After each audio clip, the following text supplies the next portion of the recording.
He was polite, neatly dressed. His fish tank shimmered like a small oasis. A neighbor you'd smile at, but never suspect. Yet behind the door of apartment 213 and 924 North 25th Street, Milwaukee, lay a meticulously arranged monument to death that would chill even hardened detectives to their core. But hidden under the floorboards was nearly a gallon of bleach-soaked sheets, evidence of cleanup after cleanup. The blood scrubbed away, the noise muffled, the smell muted. When developed, those negatives told a story even more harrowing than the judge's rulings. Victims arranged dead-eyed, limbs positioned like anatomical specimens, faces frozen in surreal stillness under the flash of Polaroid cameras. Dahmer had called them trophies. They were also confessions, silent witnesses to his obsessive power. Residents upstairs later recalled odd dripping sounds at 3 a.m., a faint drill-like rattling, a buzzing that seemed to come from the walls.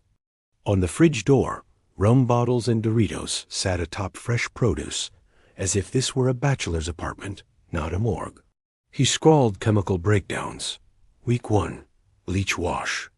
Week 2, acid soak. Week 3, marrow extraction.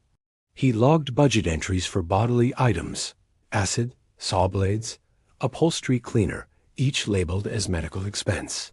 He believed he was an artist, curating a shrine to uniformity, to the dehumanization of flesh. DVDs of The Exorcist III and candid snapshots of Alec Guinness on the shelf, a chilling juxtaposition with the horror unfolding behind closed walls. Dahmer retrieved the knife and stood motionless until police swept in, handcuffs hanging from his wrist.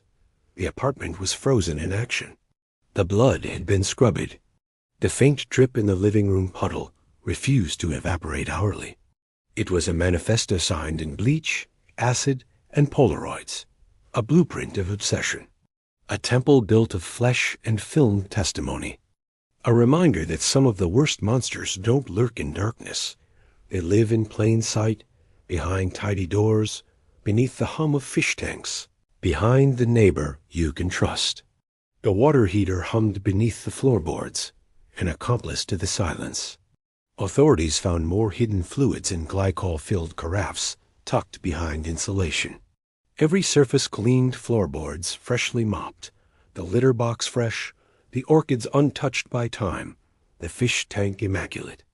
Dahmer had greased pipe fittings under the guise of routine maintenance, but the real purpose was silence, concealment, control.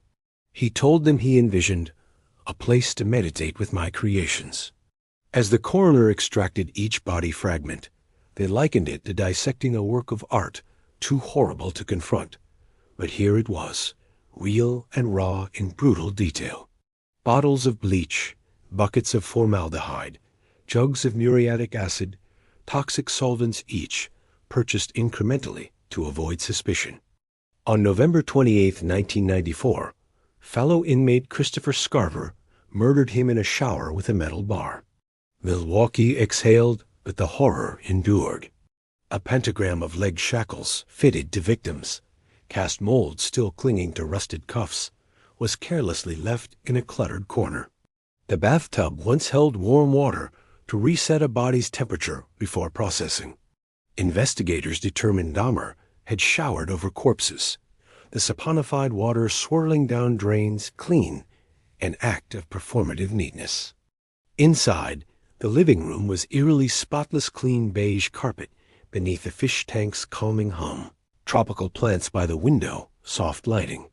In the bedroom, drawers revealed a grotesque laboratory, saw blades lacquered with old blood, acetone-faded notebooks titled Future Memorial, and a battered secret box containing film negatives.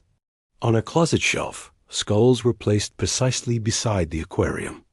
Beneath tropical fish that glided between coral-like fake rocks, blood-stained towels were draped over the radiator to mask the stench.